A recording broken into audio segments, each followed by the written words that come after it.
I was going to talk about I'm going to talk about the guilt-free schedule concept. And so I'm going to try to get through this. I've got a very detailed video on it, but I want to give you really the flavor of it and just capture the essence of what I think you could do to make your schedule more efficient. All right, man. So the whiteboard. So the first step in creating a guilt-free schedule is answering the question, what do you value? What do you value? All right, so let me explain really philosophically what that means. I've always found in my life that the things I value did not reflect in what I did. You know, it's kind of like I profess that I value time with my family. I profess I value my relationship with God. I profess that I value creating income. And then, but what I profess, is it what I do, right?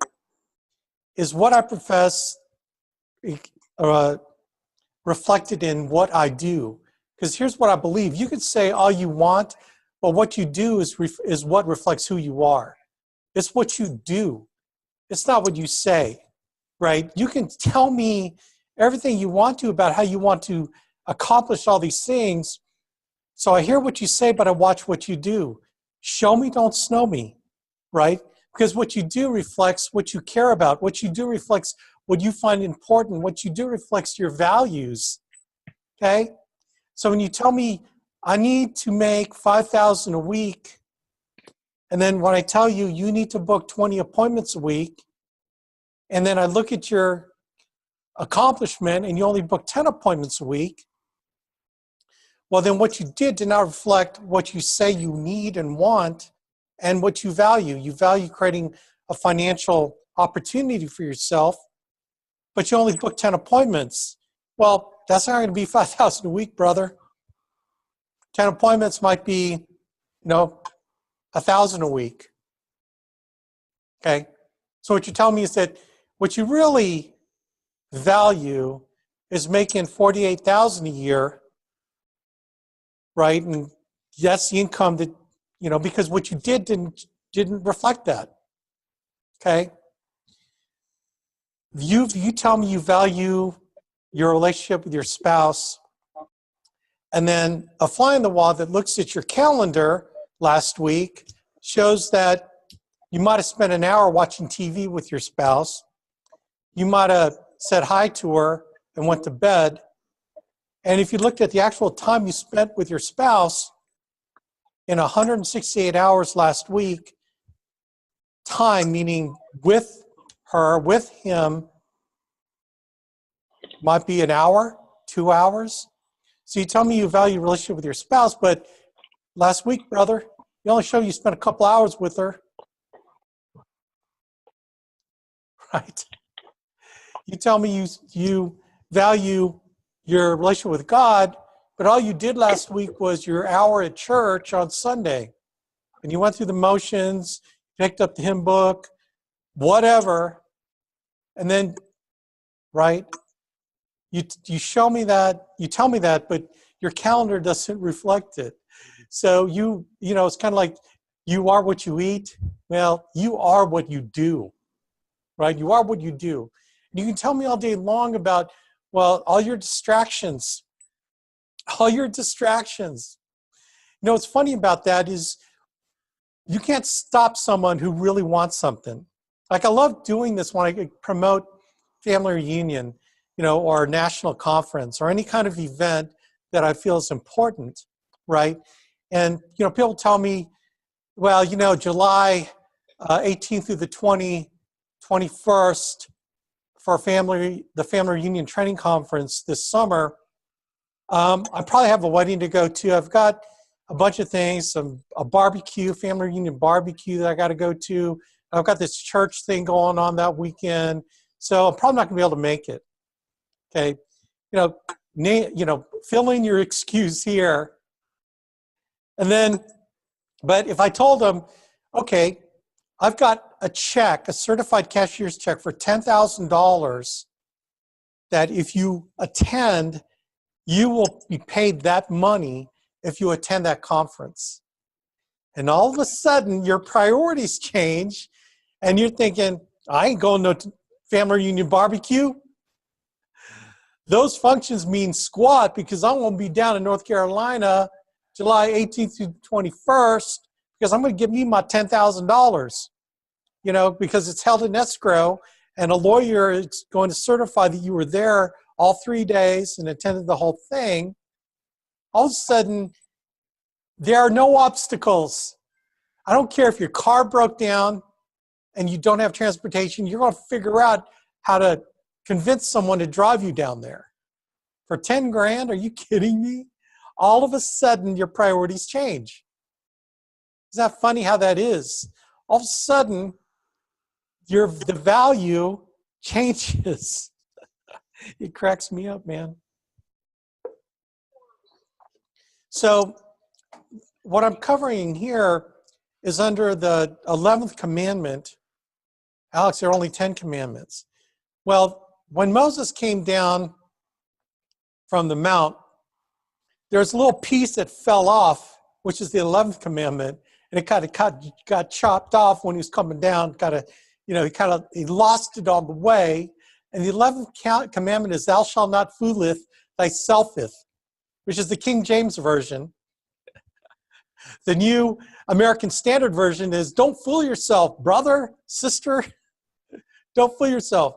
But the King James Version is, "Thou shalt not fooleth thyselfeth," the 11th commandment.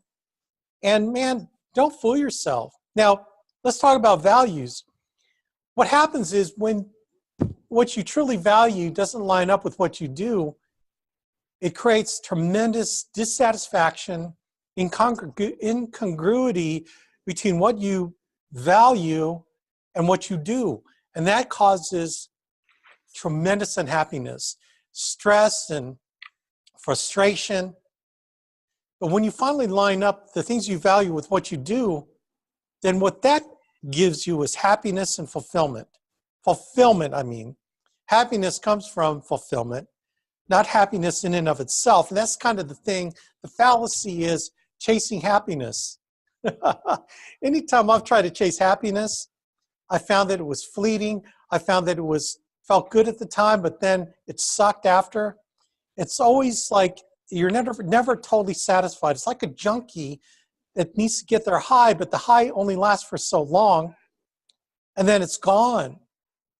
But here's what fulfillment will give you. Fulfillment will give you that long-term feeling that I'm making a difference. My values are fully fulfilled in what I do. And then that satisfaction, that feeling of fulfillment turns into, man, I'm fired up, I'm happy. Do you see how that works? When you chase happiness, you can't find it. But when you chase fulfillment, you find happiness. It's kind of like when you chase money, it always eludes you. When you chase money, it eludes you. But when you chase serving other people, all of a sudden the money comes to you, and it just gets nuts, right? Anyway, does that make sense? So the whole idea of scheduling your life is about scheduling what is important to you and making your schedule your schedule. It's not scheduling your business. I don't believe in just scheduling your business, because if you just schedule your business, that means you put an importance on just doing that, and then anything else that's not on your schedule, assuming that you follow schedules. That's kind of the first premise, is that you will do everything that you put on your calendar. You don't blow it off. It's your to-do list scheduled. That's what I like to talk about. This kind of form of scheduling is your to-do list scheduled. In fact, I do that. When I have a thing I got to do that is a priority thing, it's an A activity, right? When Andy Albright talks about the A, B, C, D, and E prioritization of your activities, this kind of really folds into that. I don't have time to show you how that works. And where you learn that is a book called Goals, with an exclamation point, Goals by Brian Tracy. You know, that's where he gets it. It's in that chapter near the back of the book that talks about the A, B, C, D, E of prioritization, okay?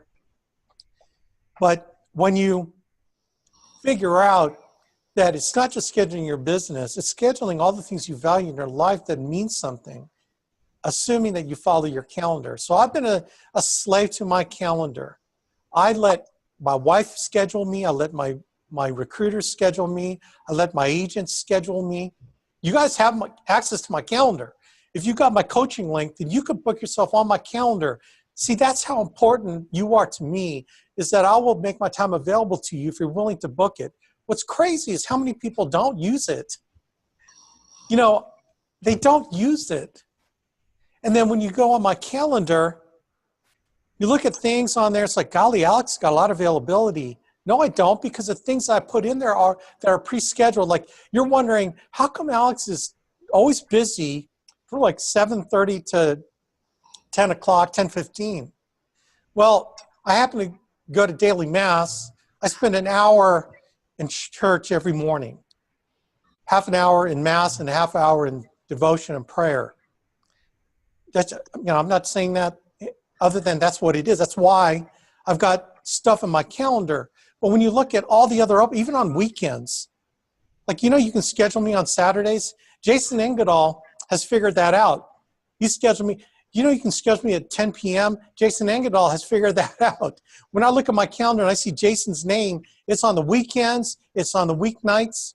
And I don't know what y'all think, that you think like, well, I don't want to schedule on the weekend. It's like, I already carved out my worship time. I already carved out stuff. When you see it's open for you, right? If it was important enough to schedule like this today, I am jammed up. So like, forgive me if I don't pick up the phone, but today is jammed to the point where I had to block out the rest of I had different slots open. It's like, I cannot fit another thing in because I got so much other things to do. So when you think, well, he doesn't have anything else he's doing, folks, that's where I'm putting my C activities, B and C activities, is all the other times that are not scheduled. I am jammed. I've got stuff, but I put your priority above my other stuff I got to do. Okay? Do you see how that works? I got my family time already in there. I got my worship time already in there. Okay, so you have access to my calendar. Because I place you as a priority above other things that I could be doing, which is typically work, right? I do a lot of stuff because I love the business. What do they say? It's not work when you love what you're doing, okay? So getting back to the idea of scheduling your values, so let's talk about that. So how do you know what you value? Yeah, man, I get a little bit fired up about talking about stuff like this because the 11th commandment, thou shalt not fool with thyself. And you know how many broke people are out there that are unhappy, wondering, who am I? What am I doing? What is my purpose in life? It's like, Lord God, help them.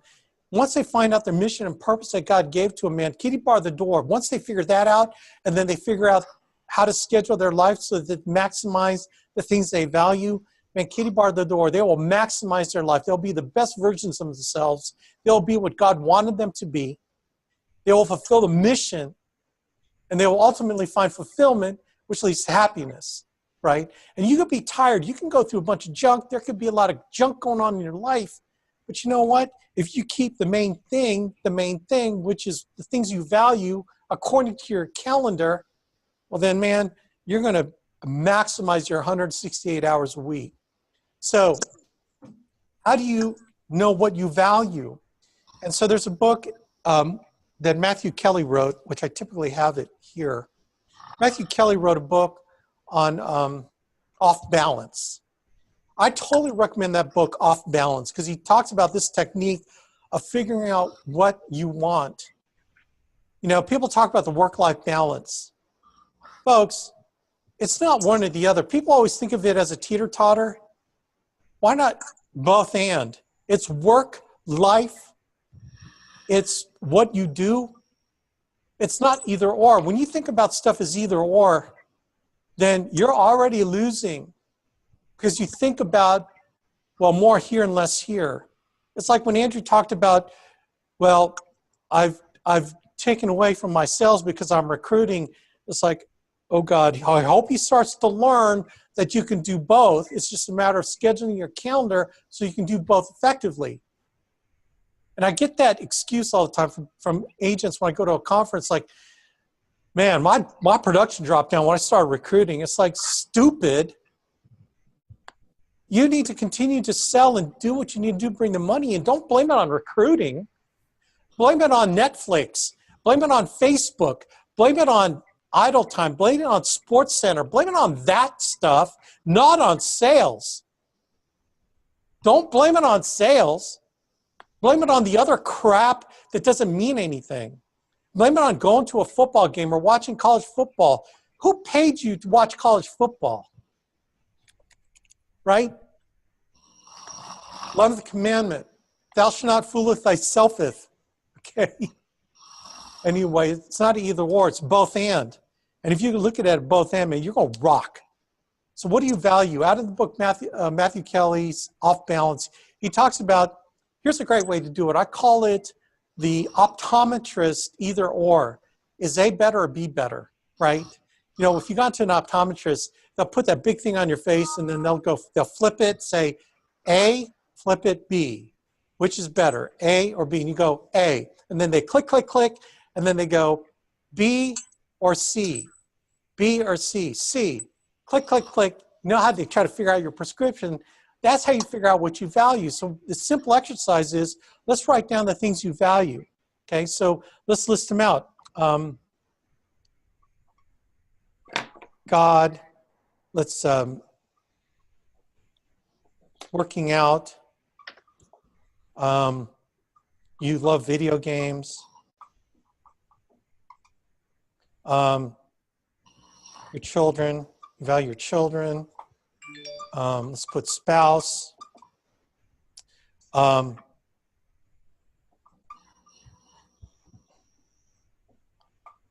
Making money. What else do you value? You value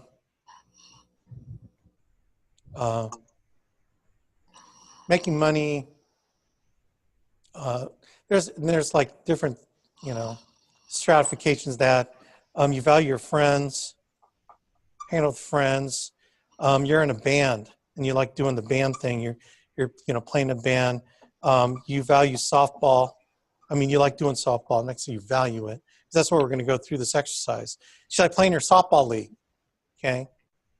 And so what you do is you compare each one against the other, and then you put a check mark on who wins the competition. So this is kind of like a round robin tournament on the things that you find important in your life, okay? So you start off with your relationship with God. So you compare God to working out. You value God or working out? Okay, let's say God. You value God over video games. Let's say God. You value God over children. God. You value God over your spouse. God. God over your making money. Well, sometimes making money is your God, so, you know, some people would say that. God over friends. God over the band. God over softball. I'll pick God. Okay? Really.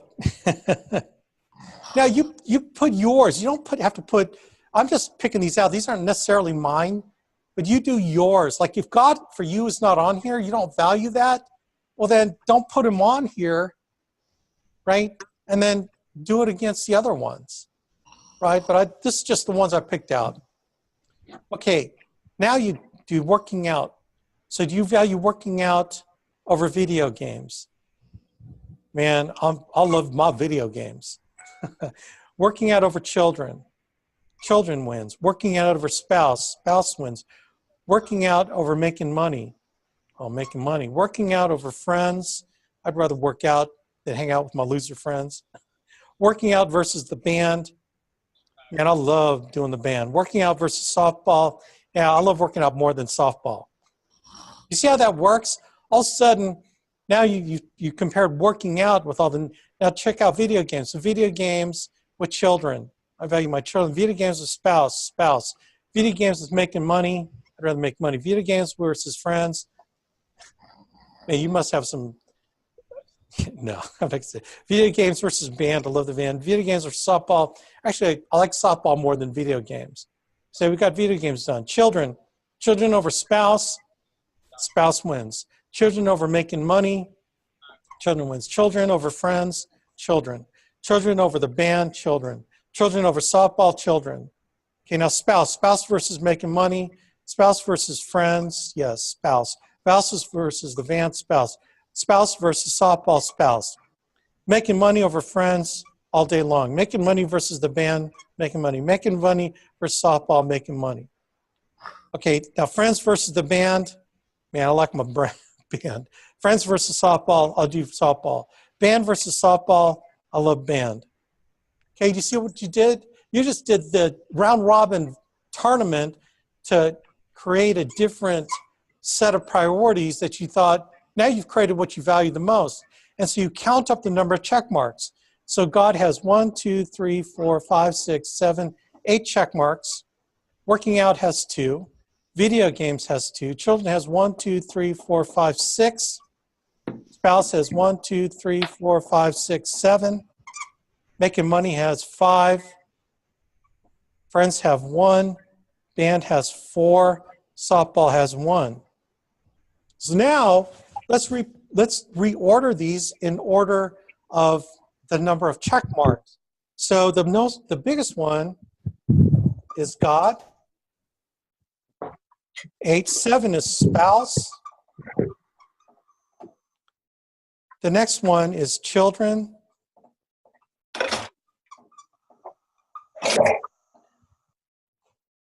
I need to figure out how to mute.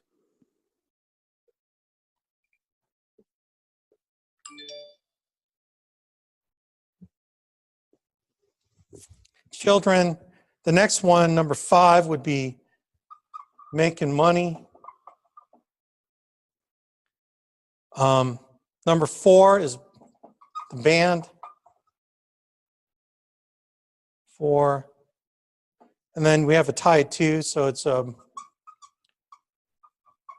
working out and video games are tied.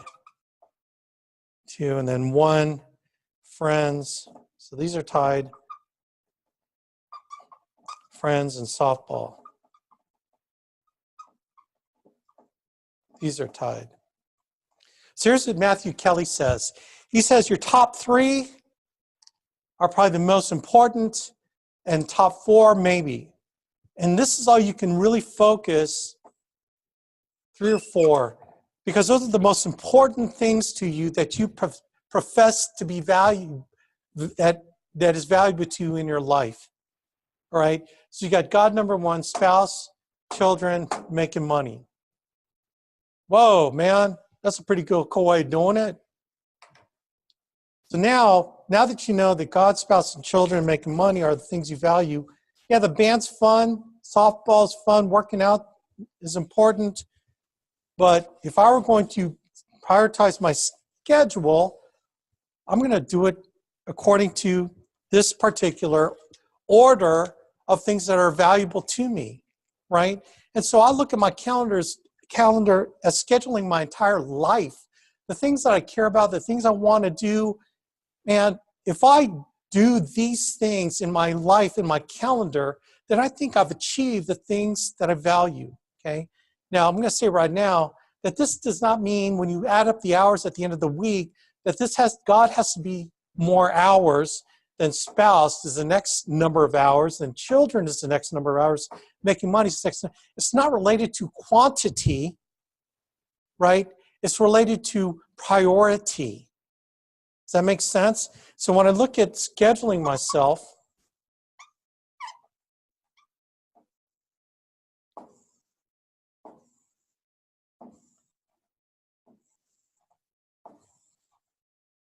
so I look at Monday, Tuesday, Wednesday, Thursday, Friday, Saturday, Sunday. That's why I kind of look at the week. You can look at Sunday being the first day of the week. I just look at the group in the weekends together.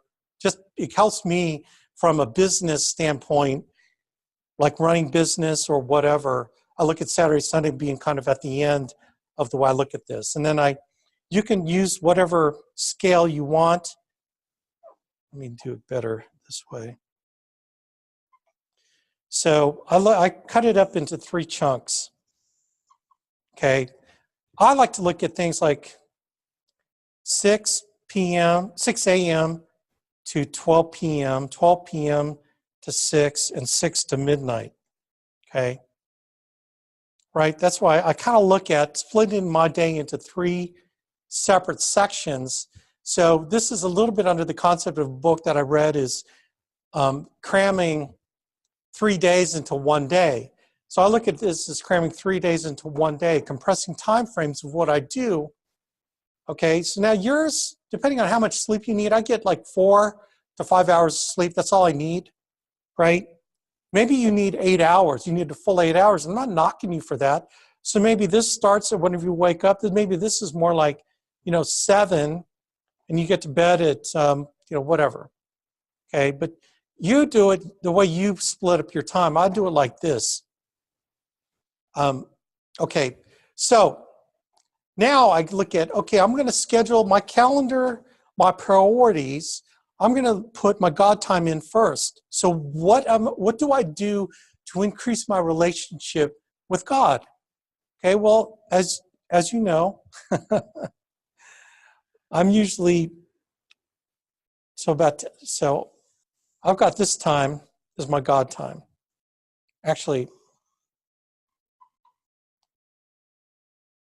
like 8 to 9:30 is really, because I do start from 9:30 to 10. I take my daughter to school from 10 to 10:15. There you go. I mean, I'm just giving you generally what I do, but 10 to 10:15 is when I take my daughter to school. I drive her to high school from 10 to 10:15. She has a special thing. That's why she goes to high school later. Because, I'm not going to go into it, but that's what I do for that. So I'm in church from 8 to 9:30. I'm done. So this is my God time. God, God, God, God, God, God. Then Sunday, I do a praise and worship band. So I'm that till, this is also God time. Because I do 2 services in our praise band, and I'm out of there right a little after 12. Okay. Now, gang, I do my calendar in 15-minute increments. All right. It's crazy, but I learned that wealthy people schedule their time in 15-minute increments. And I figured I want to be a wealthy person, so I'm going to do what wealthy people do. So I do have it in 15-minute increments, which is like, if you look at my calendar, how come Alex says he's open at 10:15? Or because 10 to 10:15, I'm taking my daughter to school. Okay. Anyways, that's my God time. And let's just, throw it out there. Maybe I'm doing you do this week by week. So maybe I have a men's fellowship meeting from 6 to 7 p.m. on this Thursday, on Wednesdays. Okay. This week. It's like once a month, but this week I happen to have that. Okay. That's my God time. Okay. Then if I happen to have a Bible study, let's say I do Bible studies, I don't know, a Saturday morning from 9 to 10, whatever. Okay, but I do this every week, so I've got my God time figured out. Now, when am I going to spend time with my spouse? Well, my spouse time is, do you see how this works now? That's like I'm thinking, when can I spend quality time with my wife? And we're going to go to lunch, hang out on Friday. So this is spouse time, right? This overlays spouse. So this is,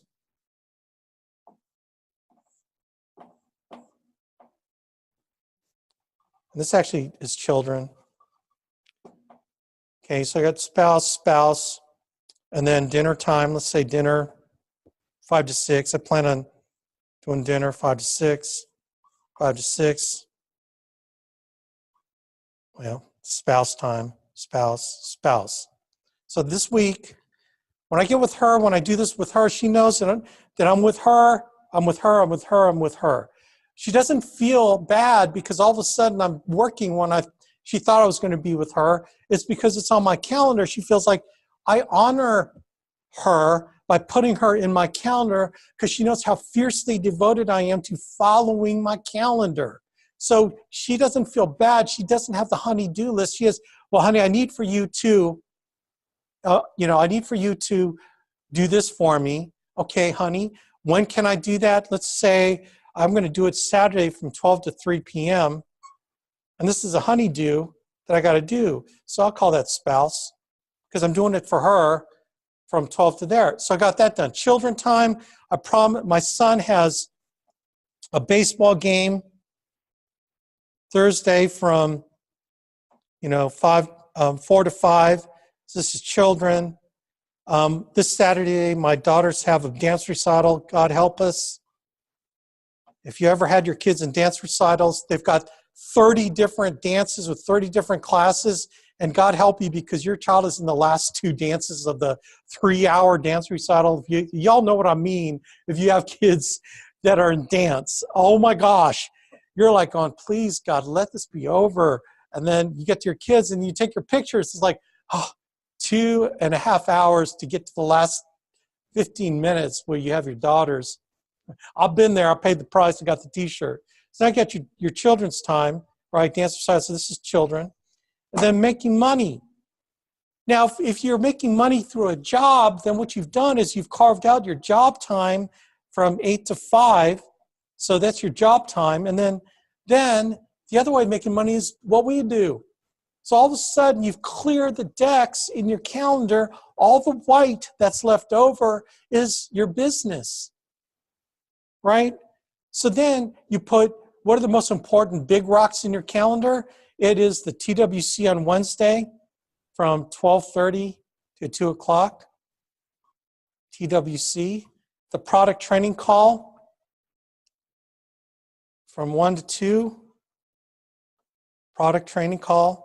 Then you've got the Friday and activity call from 10 to 11. The activity call. You got your activity call from 10 to 11 o'clock, right? So you put the most important NAA activities in, and then you put in your hotspot meeting, which we do our Thursdays from 7 to 10, and the night owl. So this is hotspot. And then my conference call, we do Thursdays, right, from 10 to 11. So this is the ABN conference call. We do our business card right after the activity call. This is the ABN call. Sometimes I'll do a boot camp or I'll do some kind of call and you just throw it in there. So now we've got all the big rocks of the NAA, the business activities that are most important, which are the conference calls. Now you can put in your dial time and your appointment booking time, right? So let's say you like to dial Saturday mornings, which I always love to do, okay? So maybe I adjust my God time to, I'll go to, so this is like this week. So if I were a producer, I would do, I just wouldn't go do church, but I would do my prayer time. I'd move my prayer time back, and then I would dial from 8 to noon. So this would be dial time, okay, dial time. And then, back in the day, I would run appointments on Sunday afternoons. And then Mondays, I'd run appointments.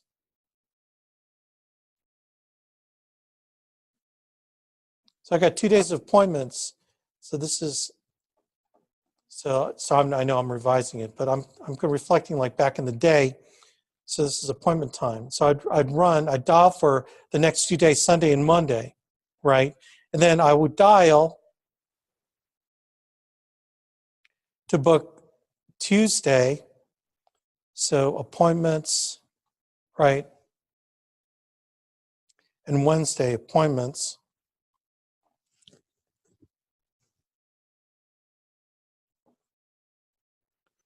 And I would maybe use this time to dial to fill in appointments.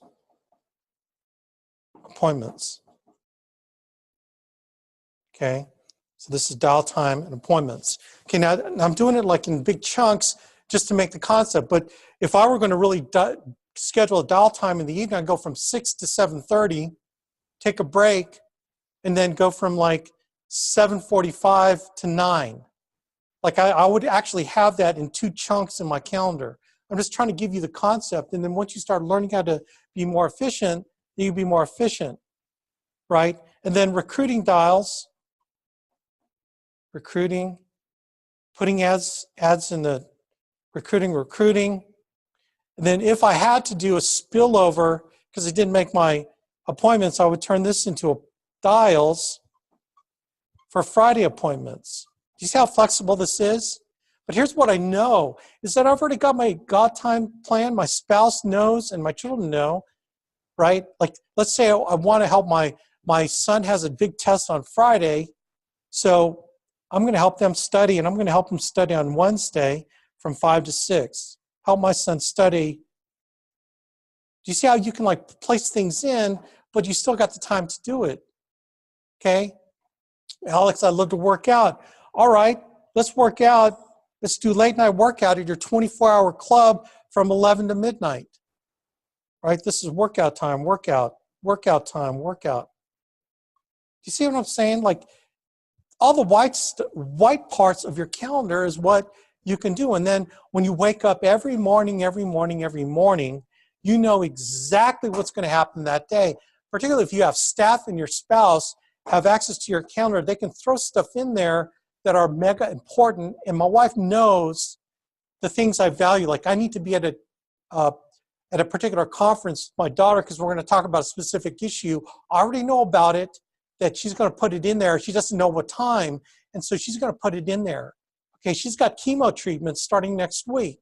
We don't know exactly what time that's going to be, but okay, so she's going to schedule my time to put her chemo treatments in there. And then we know that she's going to feel sick for 2 weeks.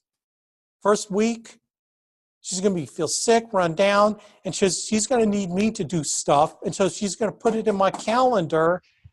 Do you see what I'm saying? Like, guilt-free, because when I'm running appointments, I know that I've got time with my spouse here, and she knows that when this time comes, I'm going to be with her having lunch, right? She knows that I'm going to be with the children at the dance recital. She knows I've got the God time in the morning, right? And I'm going to be with them Sunday evening. With them, not watching TV with them, helping them with homework, hanging out with my wife and talking to her about stuff, planning the next week. This is called guilt-free because you've lined it up with the things that are important to you. You've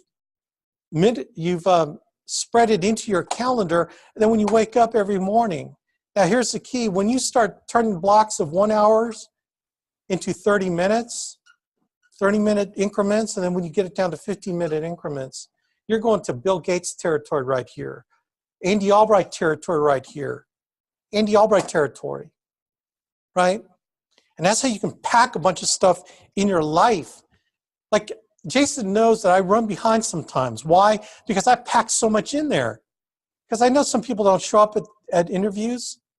And it's like, well, why do you only do 15 minutes? It's because I know that I can get what I need done in 15 minutes. If I can't, I have enough fudge time in my next thing. That's, if you look at my calendar, my interviews say, give me an hour one way or the other. Like, give me the hour to get with you. So I already built in some fudge time in there, right, if I have to go long. It works.